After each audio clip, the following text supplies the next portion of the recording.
I never thought I'd hear something like that from someone I held in my arms, someone I rocked to sleep, someone I defended so many times even when they didn't deserve it. Life has a strange way of surprising us, not with grand tragedies, but with small stabs that come from where we least expect them. And that day, sitting in the corner of the room, with the family gathered and the smell of freshly brewed coffee in the air, I discovered that a heart can break without a sound, without warning, and without witnesses. Only I felt it, but it was enough to change everything. My grandson, the boy who once called me his best friend, was surrounded by cousins and friends, all laughing, sharing stories, showing the first signs of that stage of life where the opinions of others weigh more than any blood tie. I was there just observing, as I always have, happy to be nearby, even if in silence. For me, family has always been about that, being present, even when I'm not the center of attention.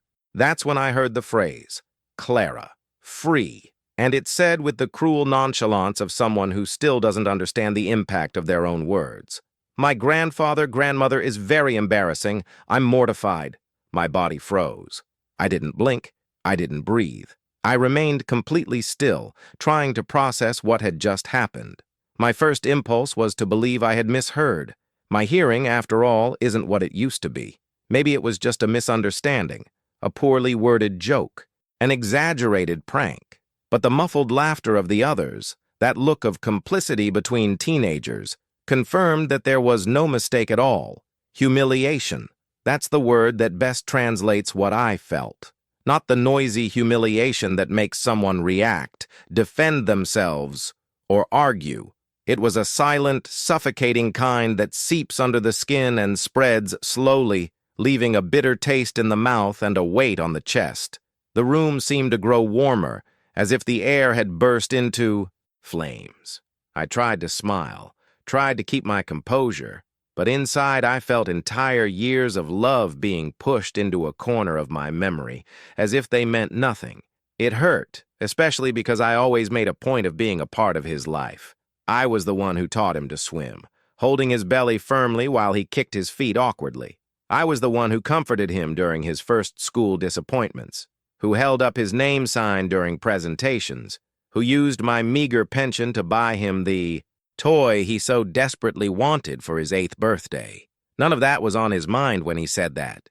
To him, in front of others, I was just a nuisance, a wrong gesture, an outdated way of doing things, a piece of the past that shamed the present he was trying to build.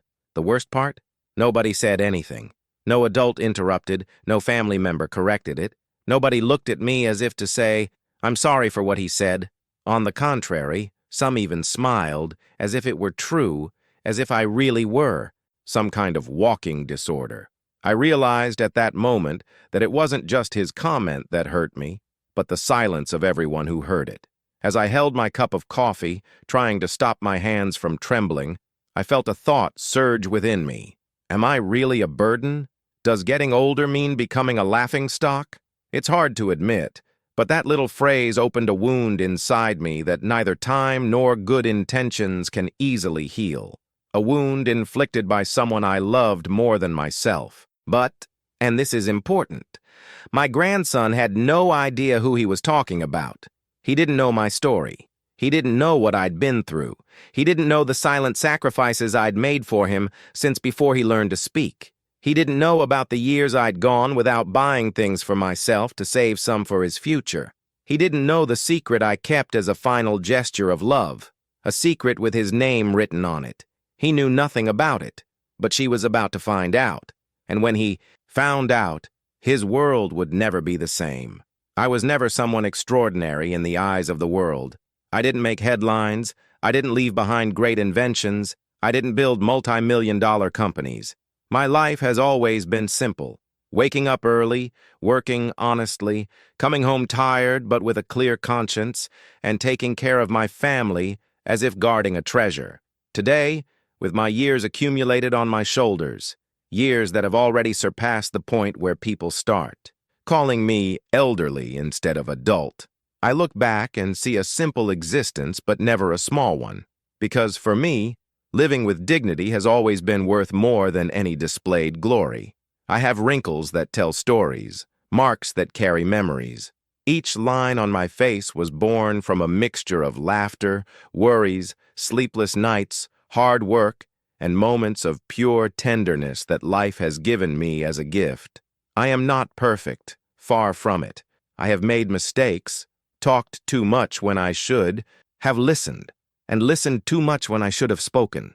But one thing has always guided me, the sincere desire to do good, especially for my grandchildren. Being a grandfather, or grandmother, depending on how you're imagining this story, has become the most beautiful phase of my life. The feeling of seeing the family grow, of seeing the blood continue to flow forward, of feeling that something of who I was and who I am lives on in the new generations.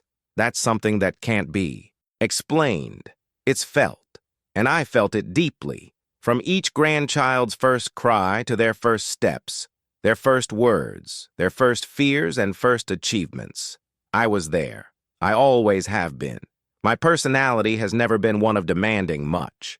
I've always been the type of person who approaches slowly, who observes before speaking, who prefers to listen rather than impose an opinion. Simple living has taught me that those who talk too much tend to see too little. So I learned to pay attention. I learned to interpret silences. I learned to perceive when someone in the family needed a gesture, not a speech. And it was in this way, with small gestures, that I built my relationship with my grandchildren. I was there for him in everything I could.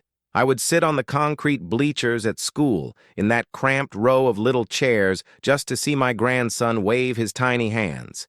I would secretly bring him snacks when I knew he was sad. I would tell silly jokes to distract him when he was afraid of the dark. I would walk side by side with him when he was learning to ride a bike, saying, "I'm holding on, go with confidence," even after I had let go, so he would realize he was capable on his own. I celebrated his high-grade report cards as if they were international awards, and hugged him tightly when the grades were low, saying, "You're bigger than this." For me, being family has always meant this. Silent loyalty, and that loyalty was never broken, not even when the exhaustion seemed overwhelming, not even when money was scarce, not even when people doubted me. I always made a point of showing that love is proven in everyday life, not in pretty words. Age has given me two important things: vulnerability and authority. Vulnerability came with the awareness that my body no longer responds as it once did. I tire more easily, forget small things, and have difficulty with some technologies that seem so simple to younger people. Sometimes, I even feel out of place in modern conversations, as if I'm always one step behind the accelerated pace of the world. But this vulnerability has also brought me something valuable: empathy. Because when we understand our own fragilities, we understand those of others better. Authority, on the other hand, didn't come from a position or material achievements. It came from experience, from the years lived, from the things I survived, from the way I worked hard to support those who depended on me, from the way I never turned my back on anyone, even when it would have been easier. It came from the honesty with which I conducted my life. I wasn't rich, at least not in the conventional sense, but I had something that money can't buy: a reputation built brick by brick, gesture by gesture, and that's precisely why my grandson's comment devastated me so much, because to him, I was just an embarrassing old man, an out-of-place detail in the image he wanted to project.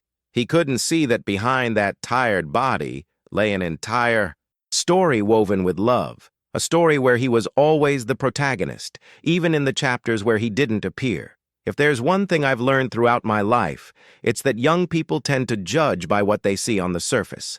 They're not yet old enough to understand that the true value of people lies in what they carry inside, in the sacrifices no one sees, the gestures no one recognizes, the battles no one witnesses. Therefore, even hurt, I remained silent, not out of cowardice, but out of wisdom. Because sometimes life teaches through paths that don't require an immediate answer. And I knew, in a way that only those who live a long time understand, that one day the truth would come to light. And when it did, My grandson would finally see who I always was. Not through the opinions of others, not through the standards of his age, but through the legacy I have silently kept with me for decades.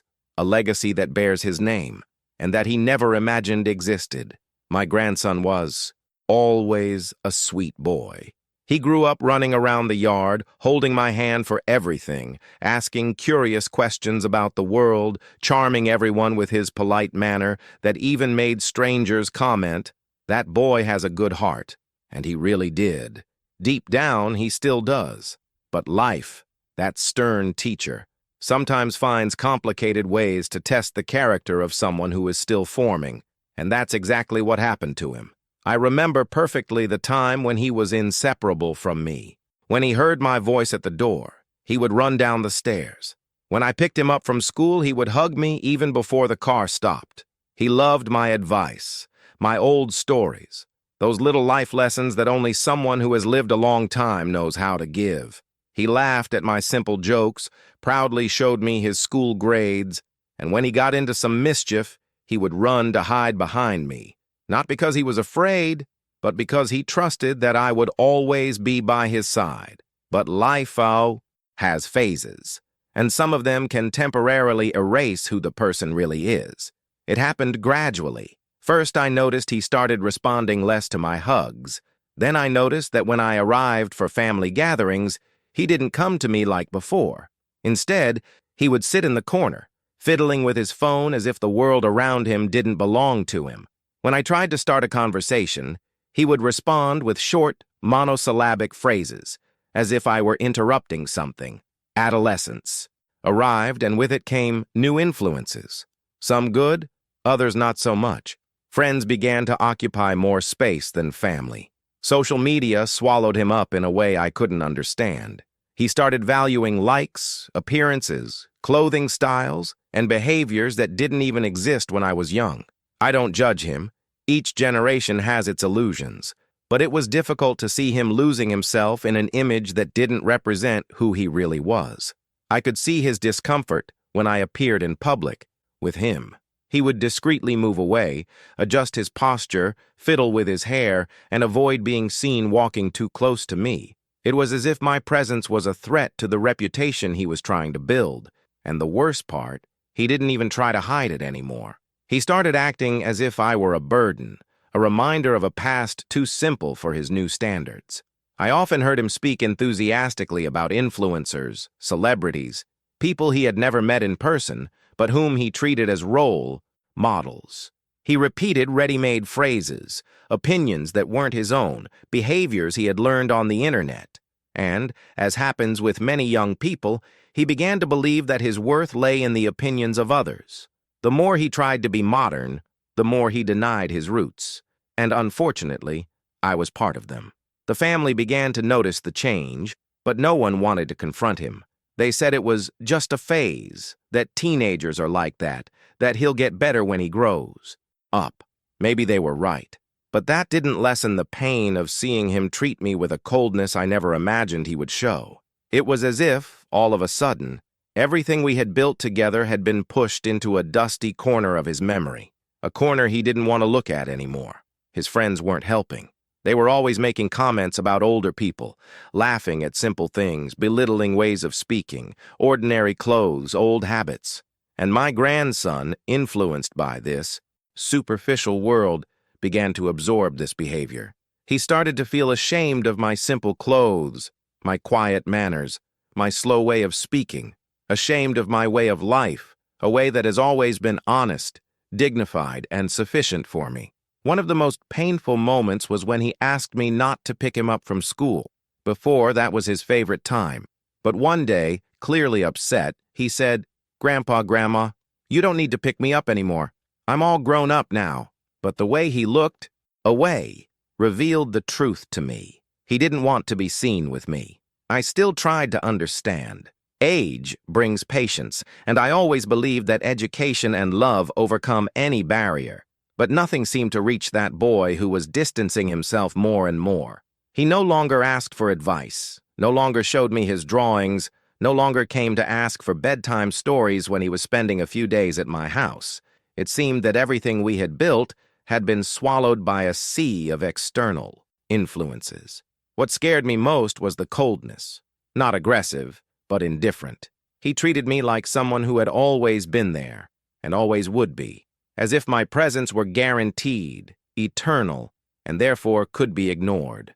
That's how many young people treat their grandparents, not out of malice, but because they don't yet understand that time is limited, that the heart ages, that life passes by too quickly to waste affection. And then, like every cycle that starts small before, revealing itself to be big, came the comment that changed everything.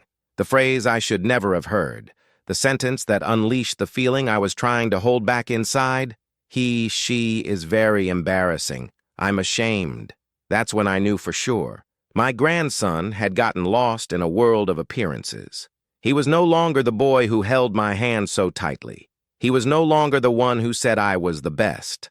But despite the coldness, despite the distance, despite the harsh words, I knew something he didn't yet know. Life has a peculiar way of showing us who we really are. And sometimes she does it at the most unexpected moment. He was about to find that out, and the impact would be greater than he could have imagined. That day seemed ordinary, one of those family gatherings that didn't happen so often anymore, but still retained an air of tradition. The table was set, the smell of homemade food filled the house, and voices mingled in simultaneous conversations. Children running around, adults discussing trivialities, and there I was, sitting in my usual spot, observing everything with a discreet smile. I never needed to stand out, just to belong. I had brought a simple cake, the kind I've been making for decades, with the same recipe that has pleased generations. I placed it on the table, straightened the tablecloth, and sat down in silence, enjoying the activity around me. My grandson was with a group of friends and some cousins closer to him than he was old, enough to be his age. They were talking loudly, gesticulating, laughing, that vibrant energy that only youth has. In a way, I liked seeing that. I liked knowing that he wasn't alone, that he had connections, that life was opening up for him. But that day, I noticed something strange. Every time I looked in his direction, he would look away. Not a casual look, but a quick, almost anxious one, as if afraid of being associated with me. I didn't want to believe it, so I chose to ignore it. Maybe it was my imagination. Maybe he was just distracted. Old people sometimes imagine too much. That's when I heard my name, or rather I heard grandfather, grandmother said in an uncomfortable tone. My attention was then drawn to the conversation. One of his friends asked me something about me. I didn't hear the exact question, but I heard the answer with absolute clarity, a clarity I wish I hadn't had. Oh, my grandfather, grandmother, he, she is very shy. I even feel embarrassed when he, she shows up. The world stopped. I don't know any other way to explain it. The conversation around me faded. The laughter seemed to echo from another room. The taste of coffee in my mouth disappeared. I heard only that phrase, repeated involuntarily by my own thoughts, as if it were an endless echo. Shameful. A heavy word. A word that falls like a stone on the chest of whoever receives it. For a few seconds, I couldn't move a single muscle. My hands remained glued to the edge of the table as if they needed to hold on to something solid to keep from trembling. My gaze wandered to the lines of the tablecloth, trying to pretend nothing had happened, trying to hide the shock that ran through my entire body. But even though I tried to hide it, the silence around me spoke louder. Some people heard it. I saw it in their eyes. Quick, embarrassed glances, trying to pretend they hadn't witnessed anything. Others simply lowered their heads, as if thinking, better not get involved. My grandson's friends laughed. Not a malicious laugh, but the kind of laugh people have when they find it natural to mock someone who lives outside the norm. A childish, superficial laugh, but one that tears like a knife at the heart of the person on the other side. No adults interfered. None of them said, "Hey, show some respect." Never speak of your grandfather, call grandmother like that. No one has the right to treat a family member that way. Nothing. What hurt wasn't just the phrase. It was the indifference. And as I processed all of that, I felt a sensation I never thought I would feel within my own family. Rejection. That's a harsh word, but it's the only one that describes what I felt. Because being forgotten is one thing. Another is being rejected. Rejection hurts in a different way. It doesn't just leave you alone in space, it leaves you alone inside. I tried to take a deep breath, tried to hold back my emotions. I didn't want to cry there, in front of everyone. I didn't want anyone to see the wound open. So I did what I've always done in life when the pain hit harder than I could bear. I kept quiet. But silence that day wasn't a refuge. It was a punishment. I kept looking down at my aging hands. And there, observing each wrinkle, each mark of time, I asked myself, at what point did I become a source of shame for him? When did the simplicity of my life become a nuisance? What did I do to deserve this? The answer was obvious, but at the same time, cruel. I hadn't done anything. Nothing but love. Nothing more than being present. Nothing more than being family. And perhaps that was what hurt the most, being called shameful after a lifetime dedicated to building the exact opposite. I slowly raised my eyes, and for a moment I managed to observe my grandson. He seemed so immersed in that group, so worried about being accepted, so anxious to fit in, that he didn't even notice I heard. He didn't suspect a thing. He didn't even look in my direction. And perhaps that hurt even more, me ceasing to be someone relevant and becoming someone invisible. But right there, in that instant, something broke inside me, a part that held blind hope. One part of me insisted on believing that time wouldn't change our relationship. And yet, while my heart bled silently, a truth stirred behind it all, a truth he had no idea about. Because while he told the world he was ashamed of me, he didn't know I'd been keeping something hidden for years, something that would change his life forever, a secret that would make that embarrassing comment the least of his problems. And life, patient as always, was already preparing the moment of revelation. After I heard my grandson call me shameful, everything around me seemed to have changed, even though nothing had actually moved. People continued talking, silverware still clinked on plates, and children still ran around the house. But for me, the world had shifted direction. It felt like someone had turned down the volume of life around me and turned up the volume of pain inside my chest.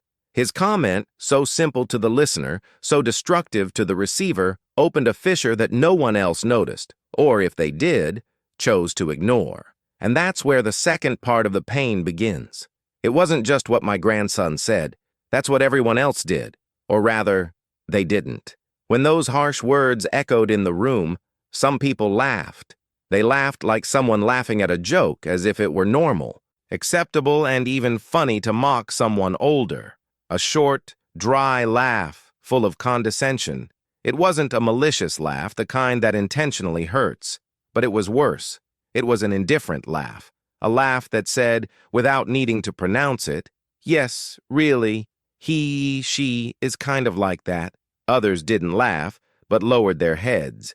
They pretended not to have heard anything. They pretended the conversation was still the same. They pretended that the discomfort wasn't there, hanging over us like a heavy cloud. I observed every expression, every movement, every fleeting glance. People who grew up with me, who knew me my whole life, who shared joys and sorrows by my side, they all simply chose silence. Silence.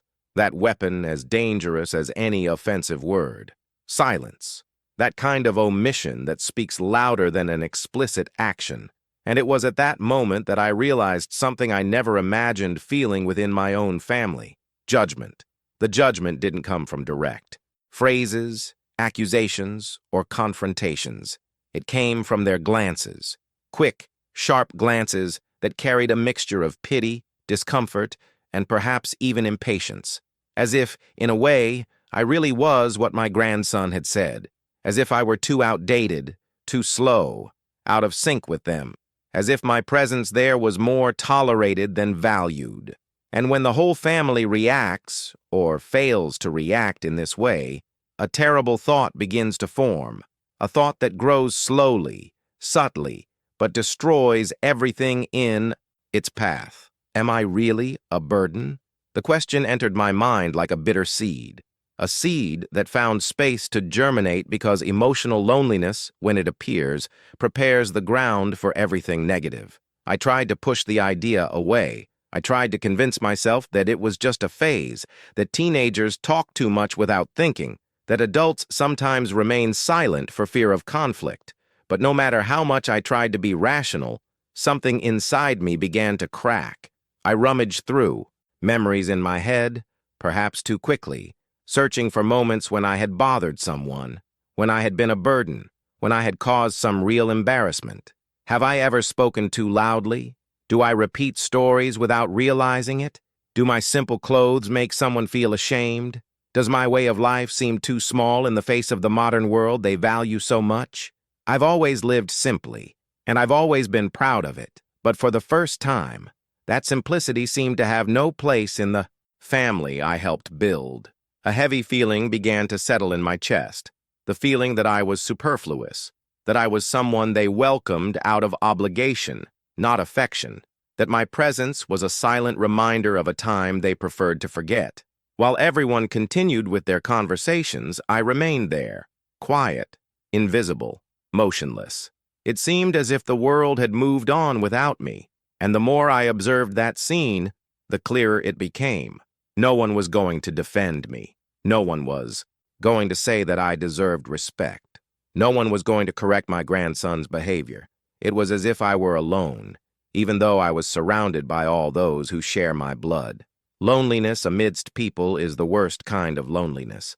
Gradually, I began to wonder if I wasn't really a nuisance, an emotional burden, a piece of the past they kept out of habit. Were my attempts to help seen as interference? Did my stories seem too old?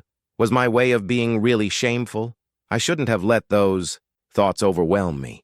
But the combination of his comment and the silence of the others was too powerful. No matter how strong I tried to be, I found myself revisiting my grandson's words repeatedly.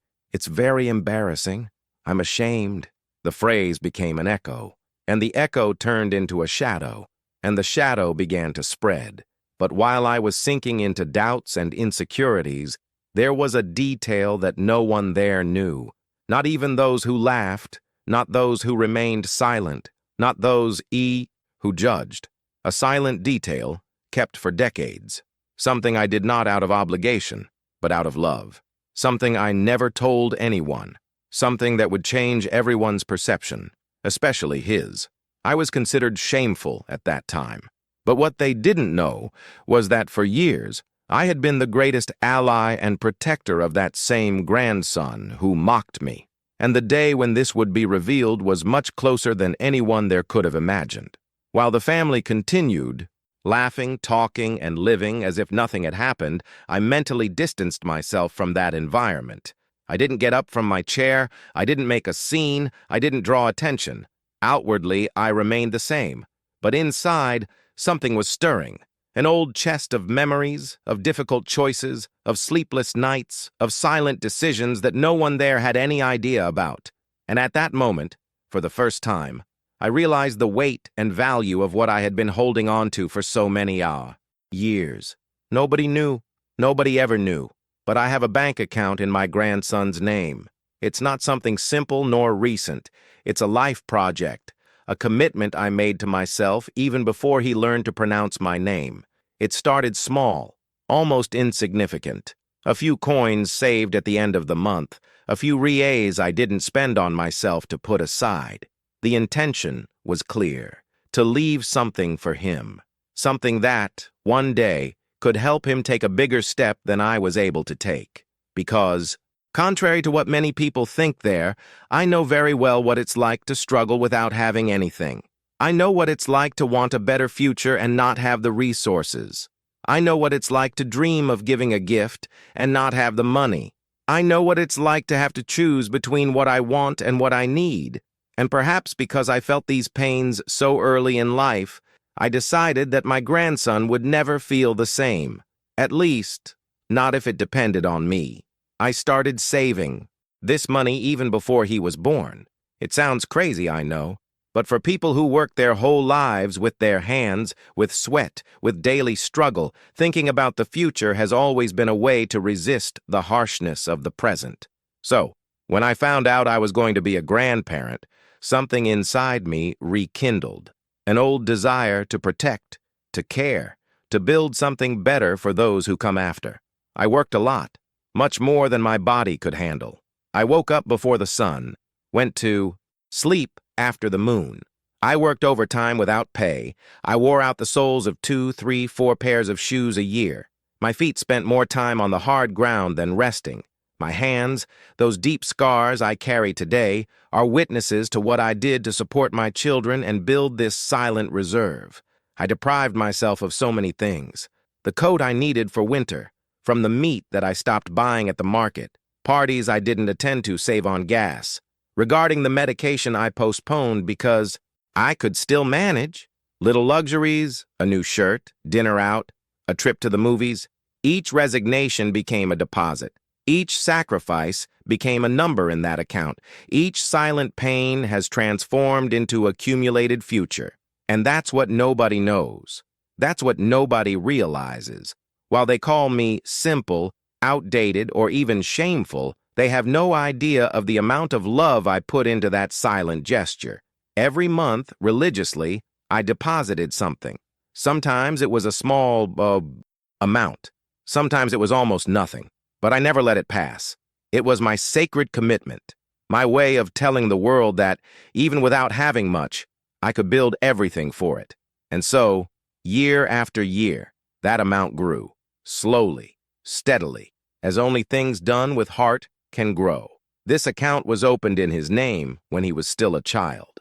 I remember that day as if it were yesterday. I went to the bank with an old folder of documents, half apprehensive, half emotional. The employee explained everything patiently, perhaps noticing the strange mix of pride and insecurity on my face. When I put my grandson's name as the account holder, I felt a pang in my chest. It was as if, at that moment, I had sealed a silent pact. I will take care of you, even when you don't know it, even when you don't remember, even when you don't need me. And now, seeing the way he talks about me, realizing the shame he feels in my presence, I understand that he really doesn't know. He doesn't know anything. He doesn't know what I did. He doesn't know what I kept hidden. He doesn't know how much I've protected him since before he understood the meaning of the word gratitude. And the most ironic thing about all this is that, while he tries to distance himself from me to maintain an image in front of his friends, he has no idea that account, that secret, is the reason why he never faced certain difficulties. He doesn't imagine that, if one day he dreams of college, of his first home, of an opportunity abroad, of a personal project, something is already waiting for him, something he never worked for, something he received only because someone whom he now despises believed in him from the beginning. The truth is simple. He has no idea what he is about to discover. He doesn't know that the shameful grandfather, the burden, the embarrassing figure, is the same one who spent decades building a foundation for his future. A future he might squander if he continues living a life of appearances.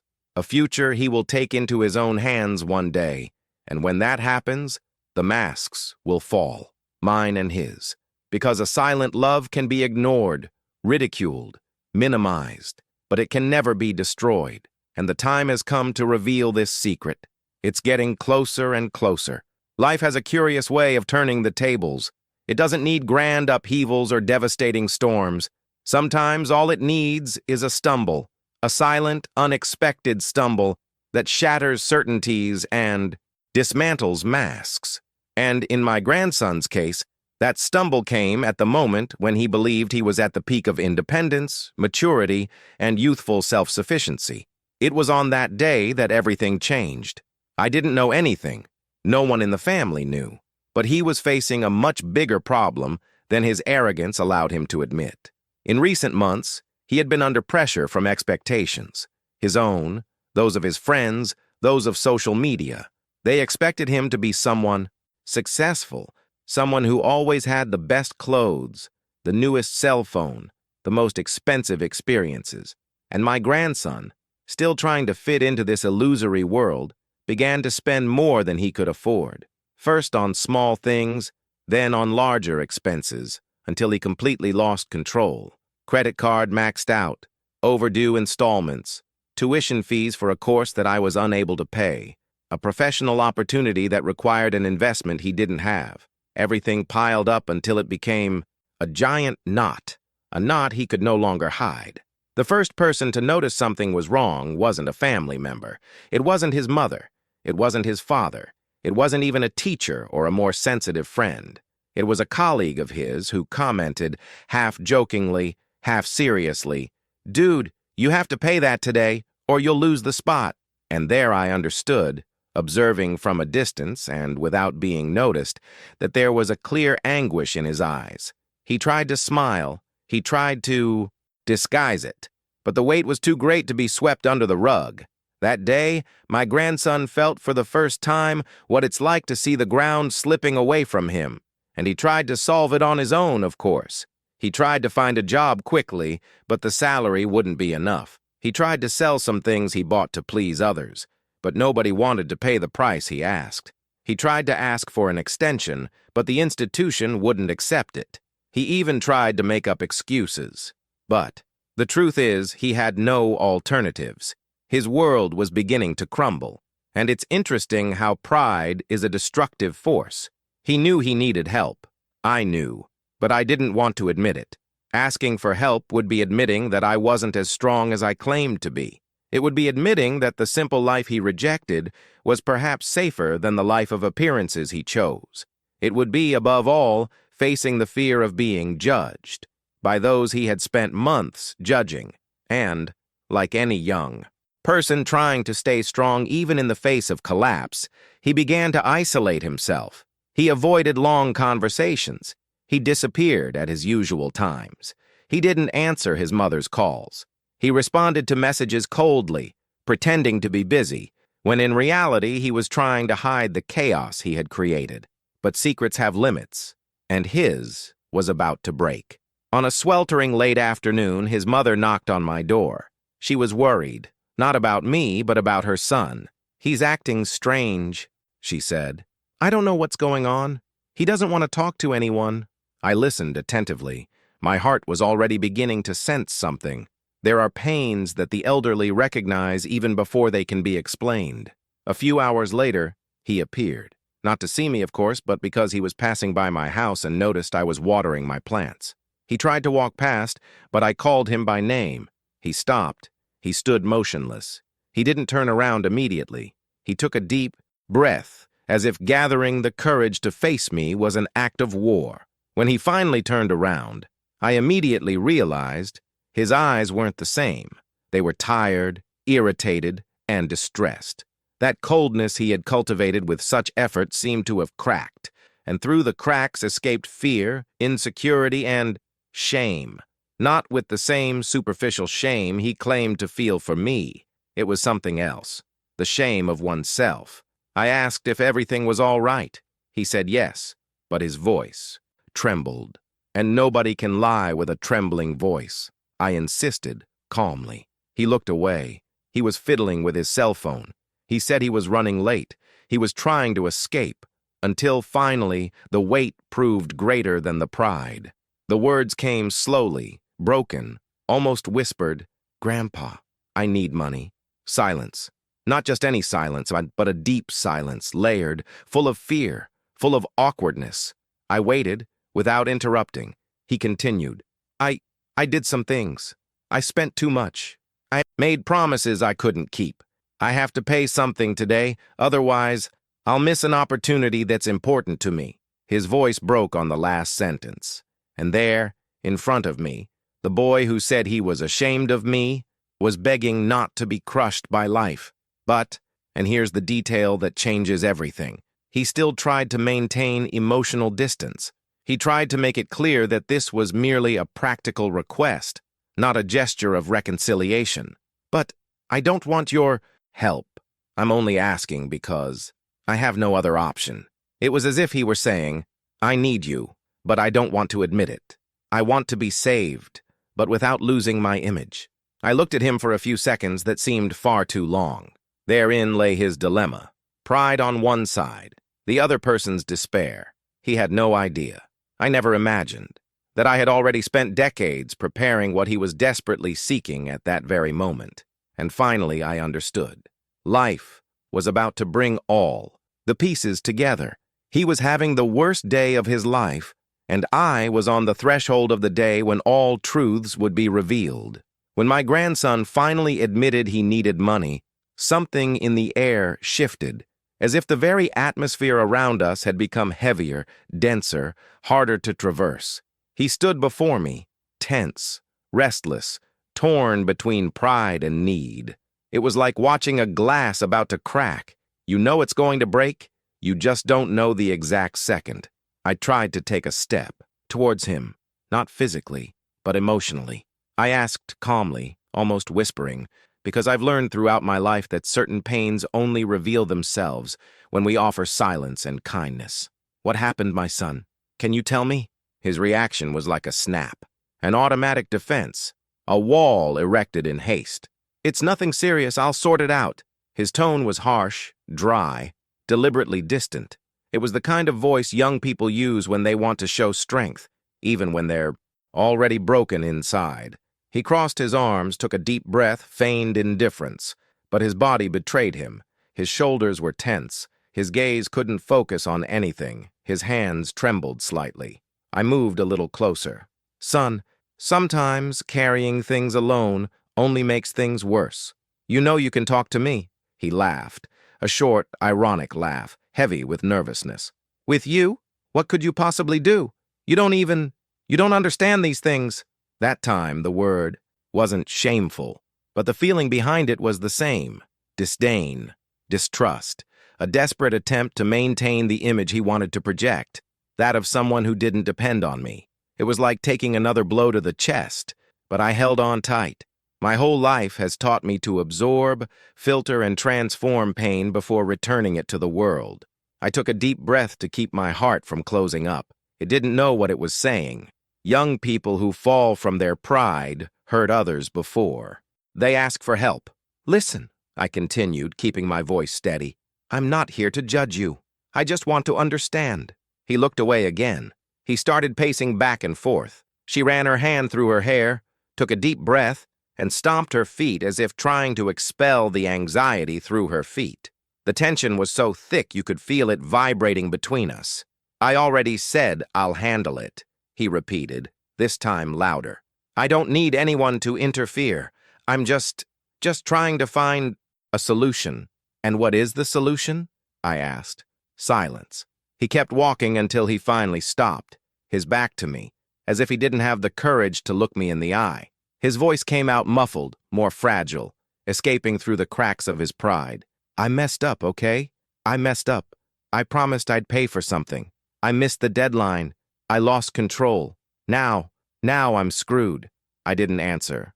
I just let the weight of my outburst breathe for a few seconds. He then turned around suddenly, as if an inner door had burst open. Her eyes were red, not from crying, but from accumulated frustration. But I don't want your help, she said, in a tone that mixed anger and despair. That sentence hit me hard, not because it was offensive, but because it revealed everything he was trying to hide. His shame wasn't directed at me. It was of his own accord. His mind was at war. He needed it, but I didn't want to admit it. Forcing himself to ask for help from someone he had distanced himself from, and even worse, from someone he had humiliated, was like swallowing sharp stones. I tried again. Son, asking for help doesn't diminish you. On the contrary, it shows that you recognize the magnitude of the situation and want to fix things. He shook his head, rejecting my words as if they burned his skin. You don't understand. If I accept your help, I'll look weak. I'll look useless. And you don't know what it's like out there.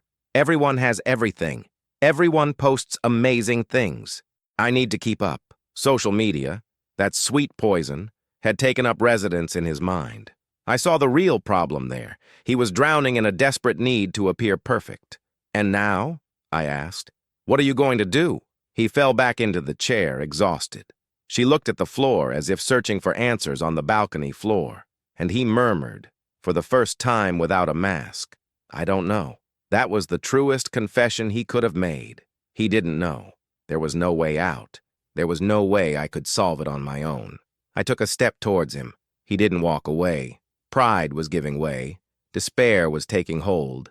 It was then that he said, quietly, defeated, I need money, but I don't want to ask you for it. I don't want you to think I'm weak or irresponsible. I don't want to bother you."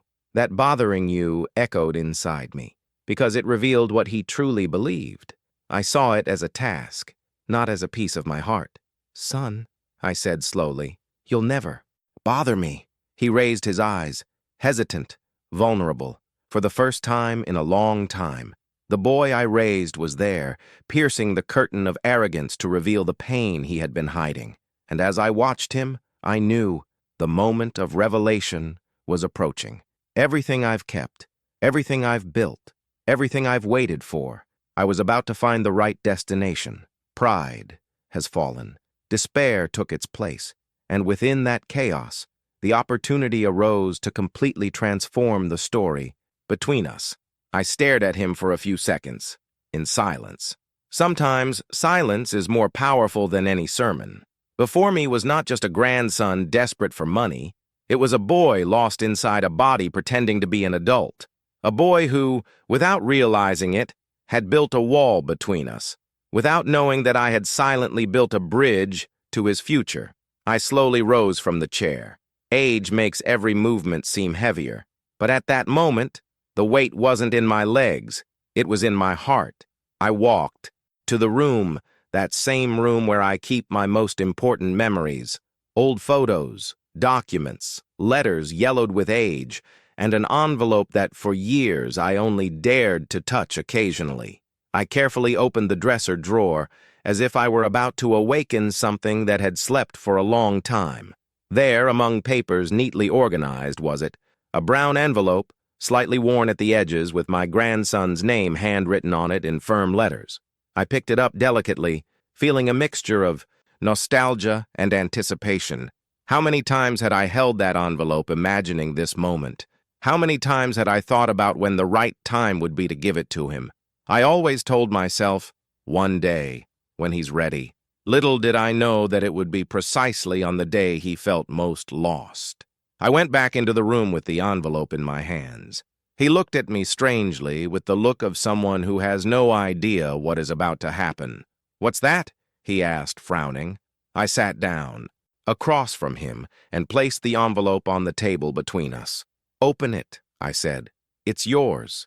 He hesitated. He looked at me, then at the envelope, as if he suspected it was some kind of moral lesson, a note, a letter with advice he didn't have the patience to hear.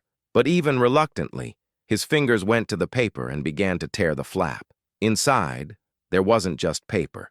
There was a bank card. There were old deposit slips. There was a document with his name in the holder line. It took him a few seconds to understand. He picked up the card, looked at the name, and repeated softly, "But why is my name here?" The confusion on his face was genuine. He wasn't acting. He really had no idea. I took a deep breath. It was about time. "Because this account is yours," I replied calmly, "and it has been yours for many years." He frowned even more. "What do you mean, mine?" I picked up one of the papers inside the envelope, an old yellowed receipt, almost faded by time. The date showed something from many years ago when he was still too young to understand the world. "See this date?" I pointed. "You couldn't even read yet. That month, I deposited the first money here, and since then, I haven't stopped." He didn't say anything. He just stared at me with wide eyes, trying to absorb that information.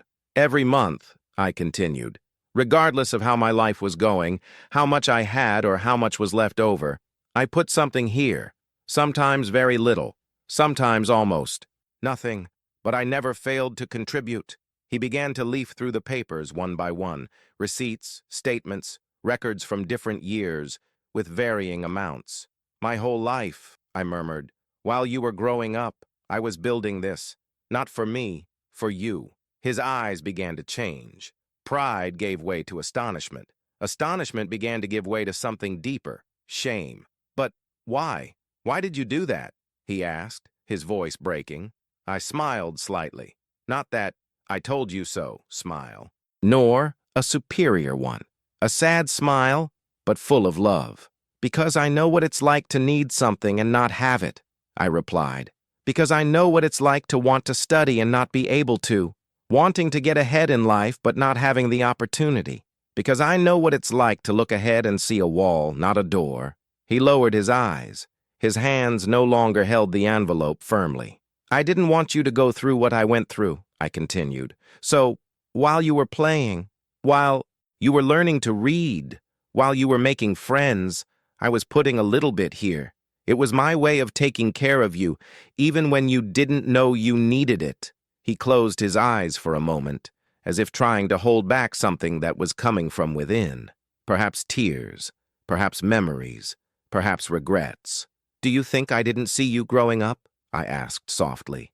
"Do you think I didn't notice when you started to distance yourself from me? When you became ashamed to walk beside me? When you started to think I was too simple to fit into the world you wanted? I saw it all, and I kept quiet." He swallowed hard. Her eyes began to well up with tears. "Even so," I added, "I never missed a deposit in a single month." The silence that followed was different from any other we had experienced before. It wasn't a silence of indifference nor of distance. It was a heavy, dense silence, full of belated understanding. He looked back at the card, at his name, at the numbers. My intention was never to impress with the amounts, but with the story behind them. Each number there represented a piece of my life: an extra shift at work, a delayed medication, a pair of shoes I didn't buy, a lunch I simplified. Also that, one day, when he needed it, he wouldn't be completely helpless. "I didn't tell you before," I finished, "because I didn't want you to see this as a shortcut. I wanted you to study, work, grow on your own. But I also wanted you to know at the right time that you were never alone, even when you acted like you were, even when you made me feel like I was a burden." He dropped the envelope on the table. She ran her hands forcefully over her face, as if she wanted to wake up from a nightmare, but at the same time didn't want to return to the previous reality. I was an idiot," he murmured almost voicelessly. "I treated you badly. I was ashamed of you. And all the while you were taking care of me." I didn't answer. It wasn't necessary. The truth had already been told. And for the first time, he wasn't just listening. He was feeling it. "You said you didn't want my help," I finally said softly. "But, without knowing it, you always had it." He looked at me again, now without masks, without pretense, without the shield of arrogance. In his eyes there was something I hadn't seen in a long time: gratitude, and a guilt that, although painful, was the beginning of a true transformation. At that exact moment he understood, whom he had called shameful. It was precisely this person who, silently, had performed the greatest act of love in his life, and the story between us would never be the same again. When the truth finally reached my grandson, it wasn't like a simple understanding. It wasn't like when someone listens to an explanation and nods. No. The truth fell upon him like an impossible weight, like a wave that sweeps everything away, tearing down the walls he had taken years to build. It was as if, in that instant, the boy he had always been, the one I held in my arms, who held my finger with his tiny hand, had emerged, while the proud and distant version simply crumbled before my eyes. He stared at the envelope for a few seconds that seemed like an eternity. His fingers gripped the paper so tightly they began to tremble. His name, printed on the bank card, seemed to gleam aggressively, almost as if screaming the truth he had tried to ignore for so long. He had no idea who I really was. To him, I watched him in silence, not angrily, not with superiority, but with a mixture of understanding and pain, the old pain, the one I've carried since the day I heard him call me shameful. He slowly raised his eyes, and that's when I saw the shock. Not a theatrical, exaggerated shock, but that real, profound shock only happens when the world turns upside down inside someone. His lips parted, but no words came out. He tried to speak and failed. He tried again. Nothing. My throat was blocked, eyes shining, my chest rising and falling too quickly. Grandpa, he tried, but the voice simply wouldn't come. That's when it happened. The barrier he had erected for months, perhaps years, finally crumbled. Tears came, slowly, silently at first, then stronger, hotter, filled with shame. He put his hands to his face, as if he wanted to hide, as if he were too small to face it, as if he were seeing, for the first time, the damage he had caused without realizing it. "I didn't know," she murmured between sobs. I treated you so badly. And you. He couldn't finish the sentence, and I knew why. He was finally realizing the depth of the wound he had inflicted on me, and the depth of the love I had carried for him nonetheless. His body was trembling. His shoulders were hunched. He seemed to be struggling with himself, with guilt, with shame, with his own conscience. The boy who said he was ashamed of me. Now he was ashamed of himself. I approached, slowly. I sat beside him. I didn't touch him immediately. Sometimes even affection needs to wait for the right moment. He took a deep breath and with great effort looked up at me again. And then, finally, he said, I was horrible to you. His voice was broken, not just from despair, but from genuine regret. I said things. I treated you in a way that you didn't deserve. I didn't know that you had done all that. I felt my chest tighten, not because of the pain, but because of the honesty of that moment. It was like watching someone return home after being lost for a long time. He continued, I told you I was ashamed of you, and you were taking care of me. All these years, I can't believe what I did. The tears fell without resistance. These weren't dramatic tears, they were real tears. The kind that come from a deep place within the soul, where the ego no longer holds any power. He lowered his head and said, I'm so sorry. I'm really sorry. Forgive me. Please, forgive me. I closed my eyes for a moment. That request really affected me. Did I expect this? No. Did I need that? Maybe not. But listening touched a wound that I thought I was used to carrying. I took a deep breath. Son, I began carefully, measuring each word. I love you. You are my blood. You always have been. You always will be. I never wished anything bad for you. He cried even harder when he heard that. But then I continued. I forgive you, but understand one important thing. Forgiving is not forgetting. He raised his eyes. There was surprise and acceptance. I don't forget because it hurts, I continued. I don't forget because I'm human. I don't forget because words hurt. And because seeing you ashamed of me was one of the greatest sorrows I've ever experienced. He swallowed hard. The words came in like knives, but they were necessary knives. But, I added, even so, I'm still here, and I always will be. He remained quiet. He didn't try to defend himself. He didn't try to justify it. He didn't try to argue, because I knew there was no possible argument. I knew that this was no place for excuses, but for responsibility. The silence between us, this time, wasn't heavy. It was transformative. It was the silence of two worlds finally meeting. Pride is dissolving, of love being rebuilt. I approached him, placed my hand on his shoulder. This time he didn't move away, and said, Now you know. Now you understand. Now you can choose to be different. He nodded slowly, breathing with difficulty, but breathing like someone who is being born again. At that moment, everything changed. He saw who I really was, and she saw who he had been, and we would never see each other the same way again. After that day, something changed. It wasn't an instant miracle. It wasn't like in the movies where everything is resolved in a single scene of tears and hugs. Real life doesn't work that way. It's made of returns, attempts, corrected silences, small gestures that, added together, build a new path. And that's exactly what happened between me and my grandson. We didn't have a magical turnaround. We had a reconstruction. In the first few days after the revelation, he became quieter. Not that cold silence from before, but a thoughtful silence. A silence of someone who looks at himself in the mirror and doesn't like what he sees, but begins to wonder, what can I do to change? I saw him differently. The way he greeted me, the way he looked at me, that hidden disdain, that intentional distance was gone. He seemed more humble, more awake, more human.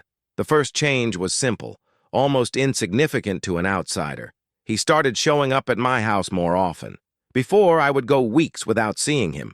When he came, it was quick. He was constantly looking at his phone. He spoke very little. Now that's not the case. First, he started dropping by chance. He would say, "I was nearby." I decided to stop by, but I knew. No one shows up so many times by chance. It was a choice. He was choosing to be there. After a few days, he started coming without excuse. He would ring the doorbell, and when I opened the gate, he would smile awkwardly and say, "Hi, Grandpa. Are you busy?" I was never too busy for him. Even when my heart still ached, the door would always be open. And it was during these meetings that the transformation began to become visible. He started sitting at the table with me. Sometimes I would remain silent, just having a coffee, eating a piece of cake, observing the house as if I were seeing it for the first time. Other times, I would start a conversation. "What was it like when you were young? Have you always lived here? How was it for you to raise children with so little?" These were questions that had never been asked before. He, who had previously ignored my story, was now beginning to seek it out, and little by little I began opening the treasure chest of memories that had always been there, waiting to be heard. I told him about the jobs I'd had, about the hard times when money was tight, about the sleepless nights worrying about bills, about the risky decisions I'd had to make. I also told him about the joys, the small victories, the simple things that made me smile. And, as I spoke, I saw something in his eyes that I had never seen before. Respect. It wasn't forced respect, the kind that comes only from the obligation to listen. It was genuine respect, born when someone finally understands the weight of another's history. He no longer saw an embarrassing old man. He saw a silent warrior, someone who had fought far more than he imagined. Small gestures began to multiply. One day he arrived with a bag of fresh bread and said, "I stopped by the bakery and remembered that you like this one." Another afternoon he came with a tool in his hands. "Dad said the doorknob on your gate is broken. Do you want me to fix it?" There was also the day he showed up unannounced with a coat in his hands. "It's getting colder. I thought this one would look good on you. Perhaps to the world, this seems like little. For me, it was immense." Each gesture was a plea for forgiveness in the form of an attitude. Each visit was an unspoken sentence. "I want to be better." Each shared coffee was a new brick on the path we were rebuilding. He also started paying attention to details. Before, when I told a story, he would yawn, pick up his cell phone, and pretend to listen. Now, no. He would look me in the eyes, ask questions, show interest, and comment. Sometimes he would even ask, "Tell that story again about the day you almost lost your job, but decided not to lie." I realized that more than just listening, he was learning, and for the first time I saw him try to apply that to his life. He started to change his attitude not only towards me, but towards his own family. He spoke more patiently with his mother. He helped his father with things he had previously ignored. He started playing with his younger cousins instead of isolating himself on his cell phone. Even on social media, I noticed a change. Less showing off, less need to prove anything, more reality. In one of our meetings, he told me that he had turned down an invitation from friends for an expensive trip, which he would only take to post photos. And he added, "I thought, what for? I don't even want this that much. I just wanted to show it to others." And now, it all seems so empty. When I heard that, I felt something growing inside me. Something I hadn't felt in a long time. Pride. Yes, I, who had been called shameful, was sitting there, feeling proud of the man he was beginning to become. Over time, I noticed that the guilt he carried was also transforming.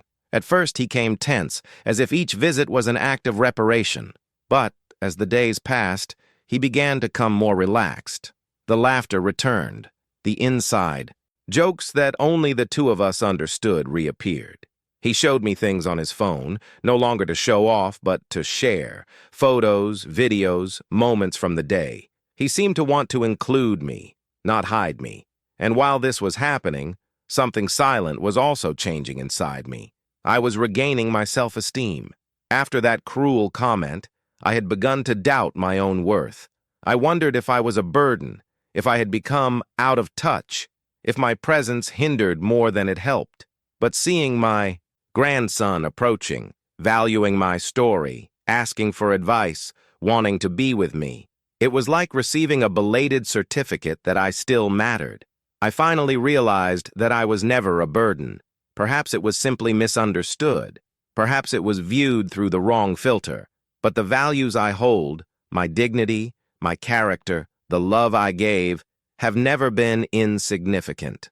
One day, while we were sitting on the porch, he looked at me, thought for a few seconds, and said, "Grandpa, I want to be someone you would be proud of, just like you always were. I want to honor that." I smiled, held back my emotion, and replied, "You're already on the right track." And for the first time, I didn't feel like I was just encouraging. I truly believed in it. Our relationship never went back to the way it was before. She got better, more truthful, more aware. Now it wasn't just a grandfather idealizing his grandson, nor a grandson romanticizing his grandfather. We were two human beings who had experienced a shock, a revelation, and a choice to rebuild.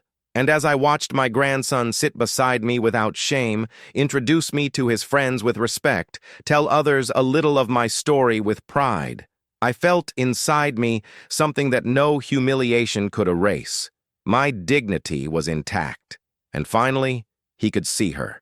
In the end, the truth transformed us.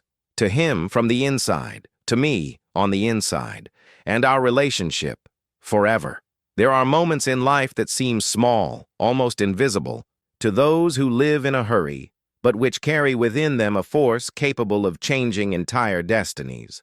When I look back and see everything that happened between me and my grandson, from the hurtful comment to the revelation that transformed our lives, I realize that this story was never about money. It was never about a bank account. It was never about debt, pride, or appearances. It was about love, about how love, when it is true, remains steadfast even in silence, about how love matures, even when it hurts at first. The phrase I've saved to conclude this story isn't just a pretty thought. It's the deepest truth I've learned in all the years I've lived. Sometimes, what shames an immature heart the most is precisely the love that matures it. And that's exactly what happened. For a long time, I believed that her words, he, she is very shameful, had the power to define my worth. The day I heard that, I felt like the ground had disappeared beneath me. I felt that everything I had built up to that point, my dignity, my history, my effort, my role in the family, was being thrown away, discarded by someone I loved more than I should perhaps have. But I was wrong. What defines our worth is not the opinion of those who have not yet learned to see. What defines our worth is how we live, the marks we leave, the love we offer, even when no one is watching. And I've lived my whole life believing that silent gestures are worth more than loud speeches, that taking care was better than complaining, that loving was better than demanding love in return. What I didn't know is that sometimes silence not only protects, it teaches. My grandson had to dig deep into his own pride to realize the extent of the helping hand that had always been extended to him. He had to lose control of his own life to discover who was really supporting him. He needed to be ashamed of me, in order to then be ashamed of himself, not out of guilt, but for growth, because growing up hurts. Change hurts. Seeing the truth hurts. But it is from this pain that the best versions of ourselves are born. Today, our relationship isn't perfect. No relationship is. But she is real. He looks me in the eyes with sincerity. He listens to me with respect. He visits me not out of obligation, but because he wants to be close. He speaks to me not as someone who tolerates, but as someone who values. And above all, he sees me, not as a burden, not as a nuisance, not as a symbol of shame, but as a human being who dedicated his entire life to loving him in silence. You know, old age has a different kind of glow. It is not a brilliance of physical strength, nor of material achievements. It's a brilliance made of stories, experiences, falls, and new beginnings, of loves that have withstood the test of time. And nothing, absolutely nothing, brings more peace to an aging heart than seeing someone you helped raise finally blossom into maturity. I didn't raise my grandson to be perfect. I created it to be human. And being human means making mistakes, falling, getting hurt, asking for forgiveness, rebuilding, and moving on. And he followed. Today, when I look at him, I see someone who understands the value of what he has received. Not just the financial value, but the emotional value, the value of family history, the value that exists in strong roots, the value of knowing that there was someone, a day long before he was born, who decided to love first. Ultimately, this story isn't about him calling me shameful. It's about him learning that the real shame is not recognizing the love he receives, and that true maturity is recognizing that love and honoring it. I don't know how much time I have left in this life, but I know that today I can leave in peace, because I left behind what few manage to leave behind. Not just money, not just an opportunity. I left a mark. I gave an example. I left behind a story. I left love behind, and he finally saw.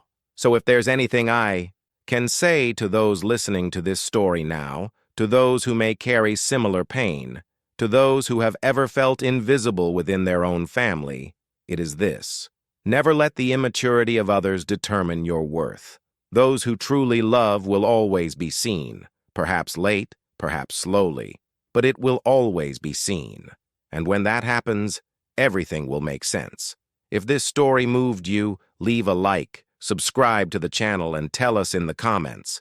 Have you ever been underestimated by someone you loved?